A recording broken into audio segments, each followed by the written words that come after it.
की मंगलमयी कथा में हम आप सभी ने श्रवण किया कि ठाकुर जी ने इंद्र का पूजन बंद करवा दिया और ठाकुर जी ने गिरिराज जी का पूजन करवाया। तो क्या ठाकुर जी को अपना पूजन करवाना था, इसलिए बंद करवा दिया?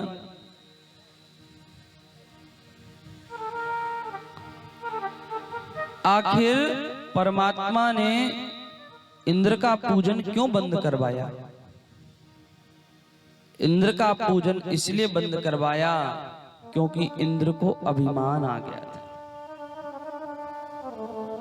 देखिए, मैं आपको बताऊं, एक पल के लिए परमात्मा किसी का लोभ स्वीकार कर सकते हैं,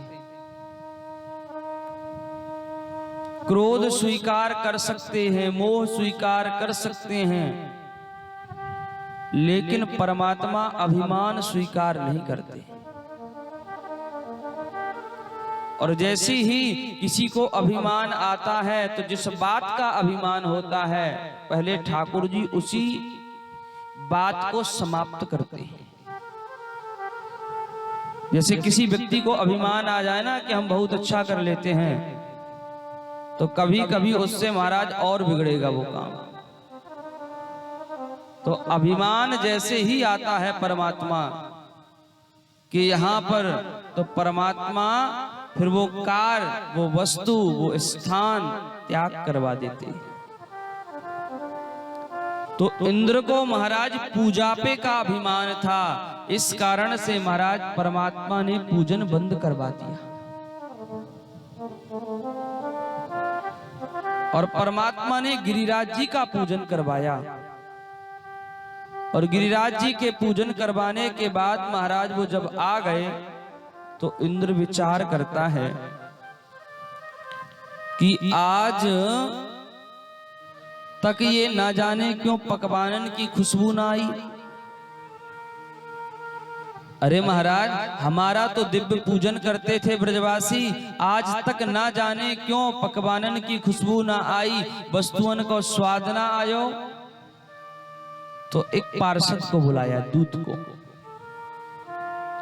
और दूत को बुला करके कहते हैं, जाओ ब्रज में देख कर आओ, क्या इस बार विशेष तैयारियां चल रही हैं पूजन की। तो जैसे ही महाराज वो देखने गया तो उसने देखा तो चारों तरफ तो तैयारियां थी ही, पूजन हुआ ही था, लेकिन चारों तरफ जयकार हो रही थी, बोलो कृष्ण कन्हैया लाल की। ऐसी जयकार सुन करके महाराज वो दूत लौट आया। और जैसे ही वो दूत लौटा तो यमराज और इंद्र वहां थे। तो इंद्र ने पूछा, बताओ,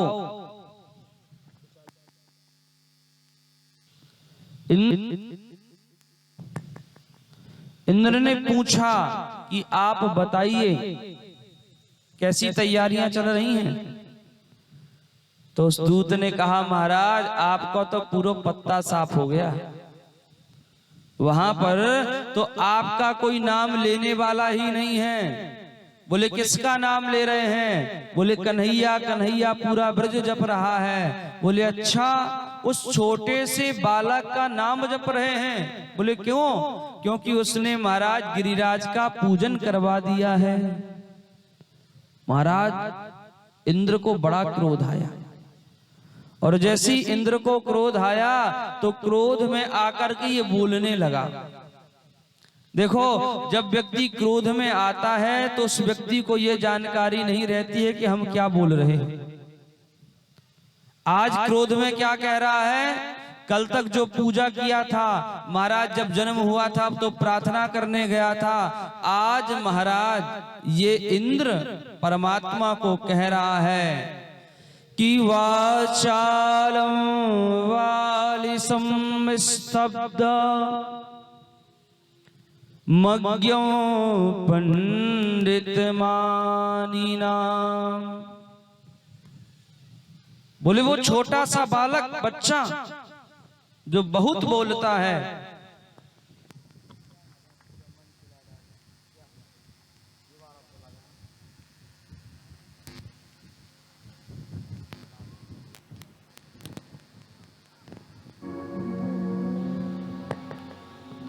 बोलो भक्त वत्सल भगवान की। एक बार प्रेम से बोलो राधे राधे। इंद्र क्या कह रहा है कि वाचालम वालिसम स्तब्ध मज्ञो पंडित मानिना। बोले वो छोटे छोटे बालकों की बात को मान करके उन्होंने हमारा पूजन छोड़ दिया। अरे जब उसने महाराज पूजन छोड़ा है तो निश्चित रूप से अब हम उन्हें दंड देंगे। कैसा दंड दोगे? तो तुरंत महाराज इंद्र ने क्या किया कि सामवर्तक मेघों को बुला लिया, और जैसी सामवर्तक मेघ आए तो उनसे कहा कि जाओ ब्रज में सभी को समाप्त कर दो और ब्रज को भी समाप्त कर दो। तो मेघ महाराज जाकर के बरसने लगे, और जब मेघ बरसने लगे तो आप विचार करिए कि दीपावली के समय हल्की सी ठंड आ जाती है, और ठंड आने पर जब हवा चले जोरते तो महाराज जब बड़ी बड़ी बूंदन को पानी शरीर में लगे तो ठंड भी लगने लगती है। तो ब्रज में महाराज भयंकर तूफान चल रहा है, भयंकर बड़ी बड़ी बूंदों का पानी गिर रहा है, सभी ब्रजवासी कांपने लगे। और जैसी सारे के सारे ब्रजवासी कांपने लगे तो हाथ जोड़ करके महाराज ठाकुर जी के पास गए। त्रातुमर्हसि देवान्ना कुपिताद भक्त वत्सला, कि परमात्मा हम आपके चरणों में,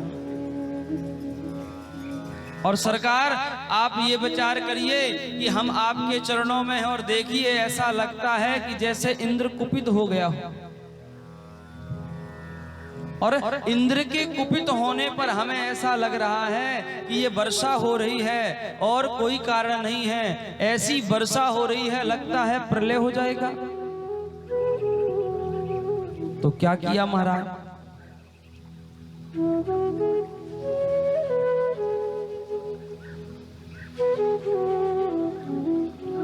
बोले भक्त वत्सल भगवान की जय हो। सिया राम जय राम जय जय राम, सिया राम जय जय सिया राम, सिया राम जय जय राम, सिया राम जय जय सिया राम, सिया राम जय जय राम, सिया राम जय जय सिया राम, सिया राम जय जय राम, सिया राम जय जय सिया राम, सिया राम जय जय राम, सिया राम जय जय सिया राम। श्री कृष्ण गोविंद हरे मुरारी, हे नाथ नारायण वासुदेवा, श्री कृष्ण गोविंद हरे मुरारी, हे नाथ नारायण वासुदेवा, हे नाथ नारायण वासुदेवा। सारे ब्रजवासी महाराज ठाकुर जी के पास गए और ठाकुर जी से निवेदन करते हैं कि कन्हैया आज ऐसी बारिश हो रही है, ऐसी बारिश हो रही है कि लग रहा है कि सारा का सारा ब्रज समाप्त हो जाएगा। देखो यही जीवन का सूत्र है, जब जीवन में विपत्ति आए तो व्यक्ति को क्या करना चाहिए। जीवन में विपत्ति ब्रजवासियों की आई है तो ब्रजवासियों ने क्या किया है? केवल और केवल महाराज गोविंद को पुकारा है। और जब व्यक्ति ठाकुर जी को पुकारता है तो ठाकुर जी उसकी सुनते भी हैं। इन ब्रजवासियों का सूत्र ही है महाराज कि एक भरोसा, एक बल, एक आस विश्वास, कि अगर बनना है तो कन्हैया आपसे बनेगी और अगर बिगड़ना है तो बिगड़ जाए, हम जगत के पास नहीं जाने वाले। क्योंकि संसार के पास जाएंगे और अगर अपनी विपत्ति बताएंगे तो हम उपहास के पात्र बन जाएंगे। क्योंकि जमाना तो महाराज सुन सकता है और सुनने के बाद आपको उपहास के रूप में बता सकता है। इस जगत में या तो आप जगदीश से बताइए या तो गुरुजनों से बताइए, वहां आपका उपहास नहीं, वहां तो आपका निदान होगा।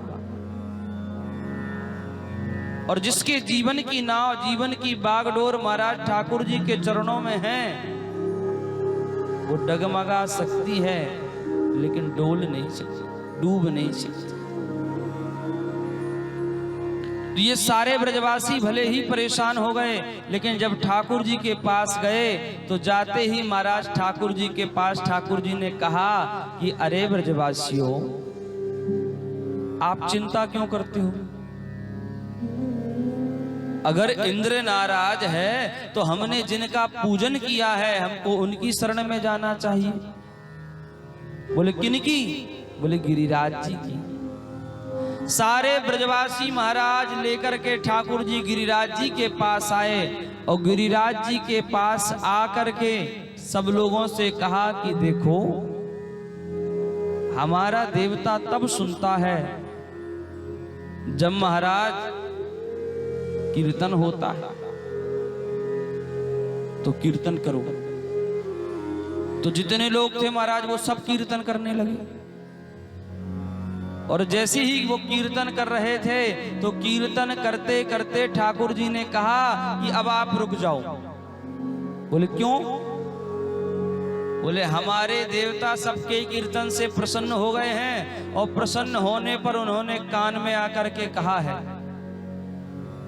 बोले क्या कहा है? बोले कान में आकर के कहा है कि अगर ज्यादा बारिश हो रही है, ज्यादा वायु चल रही है तो आप हमें छाता बना लो। सारे ब्रजवासी देख करके विचार करने लगे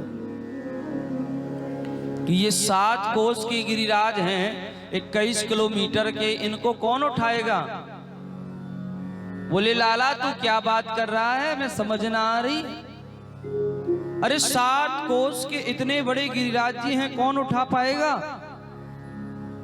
तो कन्हैया ने कहा जब मेरा देवता कह रहा है तो उठ जाएगा, प्रयास करो।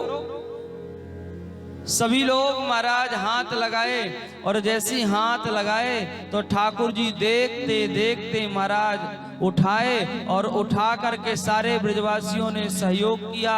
देखते देखते ठाकुर जी ने महाराज अपनी कनिष्ठ का उंगली के अग्रभाग पर गिरिराज जी को धारण कर लिया। किसी ने महाराज डंडा लगा लिया, किसी ने मत्था लगा लिया, किसी ने कंधा लगा लिया और सभी के सभी महाराज गिरिराज जी को संभालने लगे। और जितने बाहर थे तो सभी लोगों ने आवाज लगाई कि आप लोग भी आ जाओ अंदर। तो सारे महाराज ब्रजवासी आज गिरिराज जी के अंदर है।